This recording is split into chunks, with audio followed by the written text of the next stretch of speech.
बोलो जयकारा बोल मेरे श्री गुरु महाराज की जय। बोलो श्री अनंतपुर वासी भगवान की जय। बोलो नंगली निवासी भगवान की जय। यदि आपको मेरी ये वीडियो पसंद आए तो लाइक ज़रूर कीजिएगा। बोलो जयकारा बोल मेरे श्री गुरु महाराज की जय। धनवते सब ही दुखी, निर्धन है दुख रूप, साध सुखी से जो कहे पायो भेद अनूप। महाभारत के युद्ध से पहले भगवान श्री कृष्ण चंद्र जी से अर्जुन ने भगवान को मांगा तो दुर्योधन ने भगवान से युद्ध का सामान मांगा, परंतु महाभारत के युद्ध में विजय अर्जुन की हुई। मांगने को अर्जुन भी युद्ध का सामान मांग सकता था, परंतु उसको भगवान की प्राप्ति हो जाए उसे किस बात की कमी रहेगी। भगवान श्री कृष्ण चंद्र जी ने युद्ध में समय समय पर अर्जुन की रक्षा की। इसी प्रकार से मनुष्य को भी चाहिए कि वह अपने दृढ़ संकल्प को ईश्वर प्राप्ति में लगाए, तभी वह सुख रूप बन सकता है। इसलिए अपने दृढ़ संकल्प को माली के भजन अभ्यास की ओर लगा कर मनुष्य जन्म के ध्येय को प्राप्त करे। सन 1962 में जब यहाँ संत नगर में भी अंगूर लगाने की मौज उठी तो इस मौज ने 1963 सन में साकार रूप धारण किया। सेवक जन दिन रात कर एक करके इस मौज को पूरा करने में संलग्न थे। अंगूरों के लिए गड्ढे खोदे जा रहे थे। एक दिन मौजवश श्री सद्गुरुदेव महाराज जी ने सेवकों को प्रवचन फरमाए, सेवक का दर्जा सर्वोत्तम है। श्री सद्गुरुदेव महाराज जी के दर्शन करने, सत्संग व आज्ञा अनुसार सेवा करने में बहुत लाभ है, परंतु शर्त यह है कि जीव को कुसंग व माया धोखा ना देवे। सेवक के दर्जे को प्राप्त करने के लिए सच्चे सेवक के पद के लिए सब तरसते हैं, अर्थात चाह करते हैं। यदि सैकड़ों वर्ष भी तप किया जाए तो भी सेवक का दर्जा मिलना कठिन है। परमार्थ व गुरु दरबार की सेवा का बहुत महत्व है। सेवक श्रद्धा के साथ समय समय सेवा करे, आज्ञा अनुसार चले और अपनी सुरती की धारा इष्ट देव के चरणों में लगाए रखे, यही सेवक का कर्तव्य है। इस प्रकार 1946 से 1963 तक आपने कितनी बार ही यहाँ पर इस टहली के समीप प्रवचन फरमाए, कितना यहाँ पर प्रेम लुटाया, इसका अनुमान लगाना कठिन है। जड़ चेतन सभी को आपने ऐसा प्रेम प्रदान किया कि एक बार जिसने भी आपके श्री दर्शन किए पुनः दर्शन पाने के लिए सदा व्याकुल बना रहा। आप में यही विलक्षणता थी कि जो भी एक बार आपकी संगति में आ जाए वह प्रेम में मस्त हो, शुद्ध बुद्ध भूल जाए। आपके श्री दर्शन में क्या जादू है कि प्रेम मंत्र जड़ चेतन सब में करुणा मैंने भर डाला, जो हुआ आपकी शरणागत उसे माला माल था कर डाला। जिस ओर निहारा एक नज़र वहाँ प्रेम पयोधी छलकत है, क्या प्रेम की आतुल बढ़ाई है, दीदार में तेरे झलकत है। सन 1963 तक श्री सद्गुरुदेव महाराज जी, श्री तीसरी पातशाही जी श्री संत नगर में समय समय पर कृपा कर इस दुर्लभ प्रेमामृत की वृष्टि करते रहे। अंतिम बार जुलाई में आपने श्री संत नगर के भाग्य जगाए। पुनः श्री सद्गुरुदेव महाराज जी श्री चौथी पातशाही जी को संत नगर जाने का अवसर ना मिला, क्योंकि महापुरुष जिस धुरदरगाही मौज को साथ लाते हैं उसी के अनुसार कार्य करते हैं। इस लंबी अवधि में श्री संत नगर की यह पावन धरती बाट जोते जोते थक गई और विरह व्याकुलता से पुकार कर रही थी। सन 1970 में श्री सद्गुरुदेव महाराज जी श्री पंचम पातशाही जी परमार्थ के सिंहासन पर रूहानी जानशीन हुए और श्री संत नगर को कृतार्थ करने की मौज प्रकट की। उधर श्री संत नगर के प्रेमी भक्त श्री सद्गुरुदेव महाराज जी श्री पंचम पातशाही जी के शुभ आगमन का संदेश पाकर हर्ष से झूम उठे।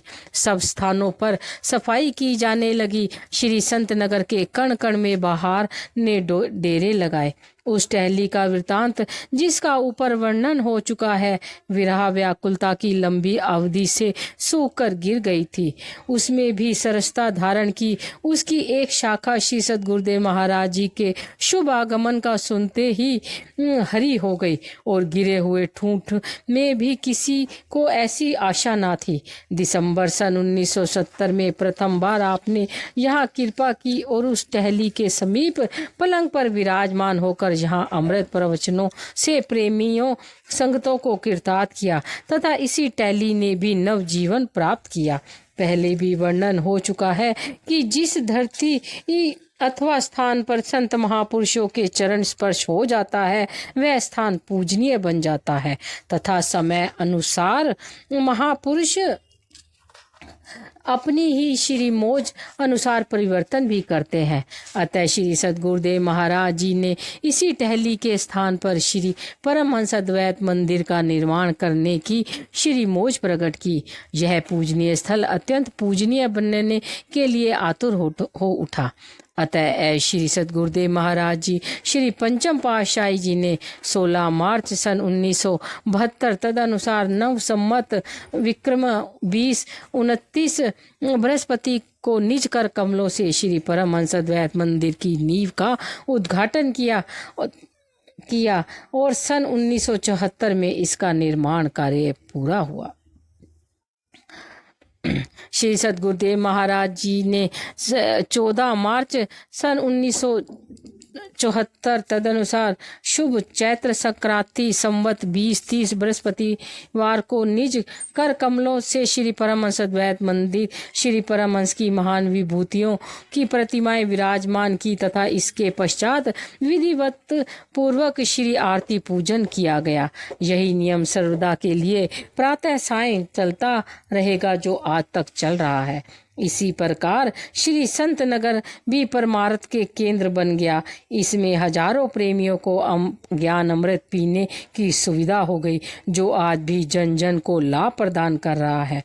श्री संत नगर 1946 में खरीदा गया। इधर सन 1947 में स्वतंत्रता संग्राम के कारण देश विभाजन हुआ। आपने तो इसके विषय में सन 1940 में ही कई बार श्री प्रवचन फरमाए। उनमें से एक दो विशेष प्रवचनों का उल्लेख पीछे किया जा चुका है। इन प्रवचनों में से सांकेतिक रूप से में प्रेमियों को पहले चेतावनी दे चुके थे। सन 1947 में जब देश विभाजन हुआ उस समय कई लोग बेघर हो गए। अशांत वातावरण के उत्पन्न होने के कारण सबके हृदय करुण क्रुदन कर उठे। ऐसे समय में उनके अशांत त्रस्त हृदयों को किसी शांतिदायक आश्रय की आवश्यकता थी। श्री सद्गुरुदेव महाराज जी ने पहले से ही इस आनंदमयी सुखदायक श्री आनंदपुर की नगरी को आकुल व्याकुल हृदयों को शांति सुख आनंद प्रदान करने के लिए रचा था। इसीलिए प्रेमी गुरुमुखों ने श्री सद्गुरुदेव महाराज जी का नाम स्मरण कर वहां से जान बचाई तथा इधर भारत में आते ही श्री चरणों में पहुंचकर शांति तथा आनंद प्राप्त किया। आपने इस श्री आनंदपुर की रचना के साथ साथ यहाँ से 20 मील की दूरी पर अशोक नगर में यात्रियों के आने जाने की सुविधा के लिए थोड़ी सी जमीन खरीदकर वहाँ आश्रम स्थापित करवाया, जिसका प्रबंध श्री बेअंत आनंद जी महाराज श्री चौथी पातशाही जी के हाथ सौंपा दिया था। प्रचारक महात्माओं के सत्संग से हजारों की संख्या व अन्य जिज्ञासुओं ने भी इस भक्ति मार्ग को सहज स्वीकार किया और अपनी वेदना व्यथा व अशांति युक्त हृदयों को नामोपदेश से संचित कर सुख की सांस ली। इस घनघोर दुखद समय में आपने अशोक नगर तथा श्री आनंदपुर में आश्रय देकर उनका दुख निवारण किया। अब क्योंकि जिज्ञासुओं व प्रेमियों की संख्या बढ़ गई, इसके लिए आपने श्री आनंदपुर की रचना को भी विशाल रूप दिया। सन 1947 तक झोपड़ों टपड़ों तथा बावलियों की जरूरत की पूर्ति होती रही। अब आवश्यकताएं बढ़ गई और उनकी पूर्ति के लिए यथासंभव साधन किए जाने लगे। सेवा को विशाल रूप दिया गया। यहाँ पर झोपड़ों टपड़ों के स्थान पर ईंटों के मकान बनाए गए। जहाँ तहाँ खेती में पड़े हुए पत्थरों को एकत्र करवाना आरंभ कर दिया। स्थान स्थान पर उद्यानों के लिए स्थान साफ करवाने आरंभ कर दिए। इस प्रकार गुरुमुखों की सेवा का स्वर्ण अवसर मिला। आपने अमूल्य सेवा रूपी निधि गुरुमुखों को प्रदान की। अब इस पर का उपकार पर यदि गहराई से दृष्टि डालें तो क्या हम उस वक्त तक बुद्धि को पहुंचा सकते थे कि कितना परोपकार किया श्री सद्गुरुदेव महाराज जी ने हम पर।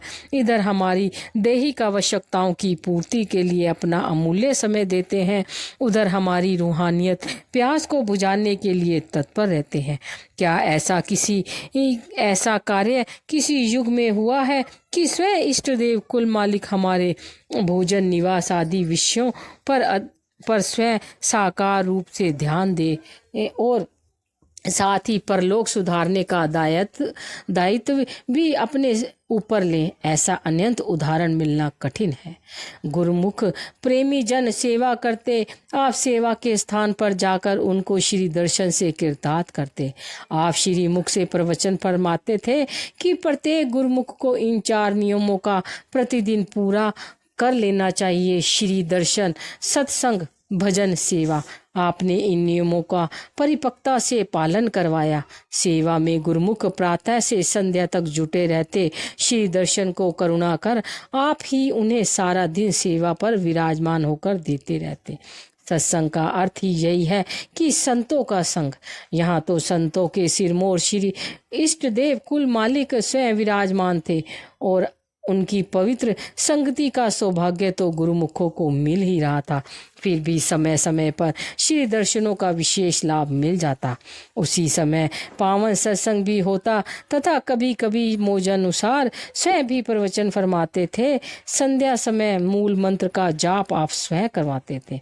इन 4 नियमों को बिना किसी कठिनाई से गुरुमुख पूरा कर लेते थे। शारीरिक निर्वाह की उन्हें चिंता ही क्या थी, जबकि कुल मालिक स्वयं उनके प्राण धन थे। समय पर लंगर भोजन तैयार हो जाता। भोजन सेवा के स्थान पर भी पहुंचने को सेवक तैयार होते, परंतु गुरुमुखों को उस आनंद में अमृत को पीकर भूख प्यास की चिंता ही ना रहती थी। स्वयं श्री सद्गुरुदेव महाराज जी निज कर कमलों से भी प्रसाद देते तो प्रेमी जन सेवा में थोड़ा अवकाश कर लेते। कुछ जिज्ञासुओं ने श्री चरणों में सर्वस्व समर्पित कर शरणागत होने के लिए विनय की। आपने फरमाया, यहाँ लंगर का दाल फुल्का तथा साधारण पहरावा जिसे स्वीकार हो उसी के लिए दरबार का दरवाजा खुला है। जब भी चाहे आ सकते हैं। यहाँ आवश्यकता की पूर्ति तो की जाती है, परंतु मन की इच्छाओं की पूर्ति नहीं की जाती। जब उन प्रेमियों ने बार बार विनय की कि प्रभु, हमें आपकी प्रसन्नता के अतिरिक्त किसी इच्छा की पूर्ति की चाह नहीं। यहाँ की दाल रोटी बढ़िया पकवानों से कहीं उत्तम है। यहाँ दाल की तुलना में स्वर्ग के स्वादिष्ट भोजन भी तुच्छ है। भक्ति की अभिलाषा प्रेमियों को तो एक दिव्य आनंद की लहर में गोते लगाने की धुन सवार थी। इतनी श्रद्धा और ऐसे अटल विश्वास को देखकर श्री सद्गुरुदेव महाराज जी ने शरणागति के लिए आज्ञा दी। सन 1947 के पश्चात जैसे जैसे दरबार की महिमा फैलती गई, जो भी प्रेमी गुरुमुख अत्यंत श्रद्धा विश्वास सहित विनय करता उसे श्री आज्ञा अनुसार शरणागत मिल जाते। इसी प्रकार से काफी संख्या में गुरुमुख प्रेमियों ने शरणागति प्राप्त की तथा गुरु भक्ति के पथ पर चलकर मानव जन्म को कृतार्थ करने लगे। इस प्रकार सन 1947 के पश्चात दिन प्रतिदिन शरणागतों की संख्या बढ़ती गई और आप सेवा का भंडार बढ़ाते गए। आए हुए शरणागतों को आप समय समय पर श्री पावन प्रवचनों से कृतार्थ करते थे। आपने एक बार श्री प्रवचन फरमाए कि मनुष्य को संसार में बड़े विचार से रहकर अपने कर्तव्य के हर तरह के ख्याल में रखते हुए अपने जीवन का सफ़र तय करना है। समय अपना काम करता है, वह किसी की प्रतीक्षा नहीं करता। अब इसी समय के अंदर जिसने कुछ कर लिया वह उतना ही लाभ प्राप्त कर लेगा। जिसने इस लक्ष्य को समझकर कुछ काम संवार लिया तो अच्छा है, नहीं तो गलफत और मन के धोखे में रहकर अपने लक्ष्य को ना जाना तो वह हानि उठाएगा। वास्तव में जो लाभ प्राप्त करना है, परंतु माया व मन के धोखे में आकर लाभ की अपेक्षा हानि प्राप्त की, मन व माया की लपेट में आकर 84 लाख योनियों के चक्र में पड़ गया। जैसे रोशनी व अंधेरा दो पहलू हैं, इसी तरह कुदरत की रचना की प्रत्येक वस्तु के दो पहलू हैं। दिन रात, सत्य असत्य, बुरा भला, आत्मा शरीर, माया व भक्ति, सब के दो पहलू हैं। गुरुमुख पुरुष माया के बरतते हुए भी भक्ति को ग्रहण करते हैं।